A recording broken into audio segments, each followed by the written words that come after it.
What we found is that in working with tribes and tribal governments and individuals that are from the outside working with tribes, is that there is a need to understand the legal structure, to understand law and policy issues that affect Native peoples. And so when we looked at this program and decided to move forward with it, it was that drove us to do it. And it's interesting, the demand and the excitement is absolutely there. So what we're seeing is that we have a tremendous amount to offer, and that there is a great need, a great thirst, and a great hunger for those that would like to acquire that knowledge, especially among those that would like to have a working knowledge and ability and the expertise without necessarily spending 3 years in law school. And the OU College of Law has over 100-year history as a national and international leader in Indian law. And as we looked at what is the next logical extension, where is it you take your program next? And we start off by saying that Indian law is a part of our culture and our heritage. When you look at our faculty, they're world-class faculty. Professor Taiwaga Helton, Professor Lindsay Robertson lead that group. And what is remarkable is that many law schools offer just one class, maybe every other semester in Indian law. A testament to sort of our culture here is that almost half of our students, almost half of all law students, not just those who are studying Indian law, take a course in Indian law during their time in law school. And so it's that background and that heritage that we bring. And we're looking at what do we do next? What's our next step in this area? 2 years ago we built a post-JD, a post-law school degree in Native people's law, and that's been a tremendous addition to our offerings. What we're starting this year is a Master of Legal Studies in Indian law. And so this Master of Legal Studies is available to individuals who are not choosing to go to law school, individuals that have an undergraduate degree, have graduated college, but don't want to dedicate 3 years to a law degree and would like to dedicate 1 year or 2 years part-time to getting this Master of Legal Studies in Indian law. I started teaching Indian law in 1990, started teaching Indian law and related courses at the University of Oklahoma Law School in 1997, 15 years ago, and I've seen some enormous and wonderful changes since I've been in the field and since I've been at Oklahoma. When I arrived, I think we offered 2 classes in Indian law. One was a seminar, one was the basic course. There might have been 20 students enrolled out of the entire student body. That started changing fairly soon after I got here. Increased interest in taking the subject and increased awareness of how important it is in Oklahoma and nationally. Now we've reached the next stage, which is to take advantage of technologies to try and do some outreach to communities that I think haven't been historically well served by the traditional law school model, which requires 3 years in residence. Easy to do at a certain stage of your life, harder to do at another stage of your life. We also have realized that there are a lot of folks out there who need and want to know more about Indian law, folks who are in tribal government, for instance, but also folks who work for the states or businesses who are dealing with tribes on a professional basis, who are handicapped and can't really effectively interact because they don't know what the rules are.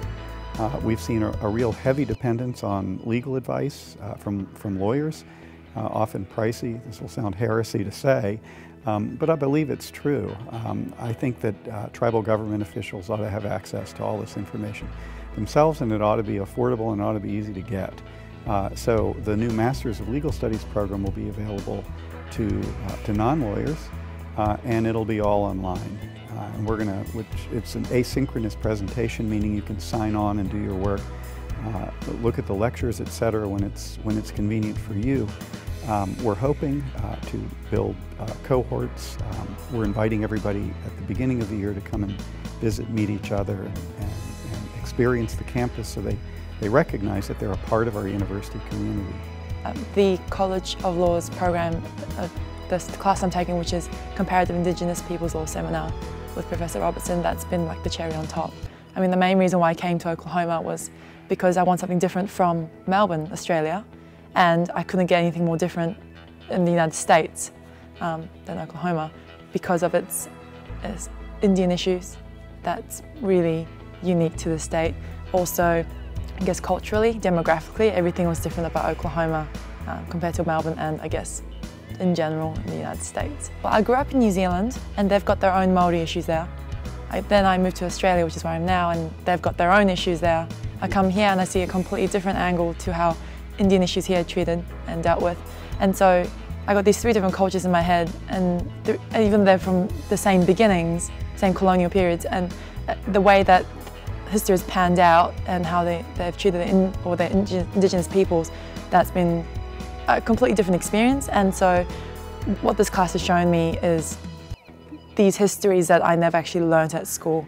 I mean, living in those countries just showed me what the way of life was there, and how much their indigenous peoples have integrated themselves into those societies. I can clearly rank the three countries in my mind of how much, I guess, sovereignty or power and authority that the Indians or Maori or the Aboriginals have. That's been really valuable for me to just see how the different societies have interacted and how each of them have responded to the issues they've come up with. And I believe that when I go back to Australia, even if I go practice in America or New Zealand, I'm going to have these different prisms of views and that I can take back and use in my legal career. When you teach Indian law, you get a chance to teach about international law. You get a chance to teach about every aspect of a country's law, from property to civil rights and ordinary social relations and probate and inheritance and adoption and the like. And you also get a chance to teach about tribal law. And whatever society one lives in, you are in this context of the laws of that society, and legal rules are culturally contingent. And tribes are a really unique community because they get a chance to decide based on their own physical, economic circumstances and aspirations, and their political aspirations and their political values, and also their cultural values. They get to decide how will we live together, and where will we dedicate our shared resources, where will we, how will we organize for collective action? And tribes can do that in a way that other groups within the United States can't, entirely because they are sovereigns with this pre-constitutional status. And so when you teach Indian law, you get a chance to teach the law of people, including the law of peoples in terms of how they relate with one another too. This is the first degree that we've offered that is an online degree. And the inaugural class, the first class, starts this next fall, this August of 2013. And you can enroll each semester. There's an opportunity for enrollment each semester. It is for individuals that want to commit full-time or individuals that want to commit part-time. So you can finish the degree part-time while maintaining your current position or job and complete the degree within 2 years. And enrollment is open right now.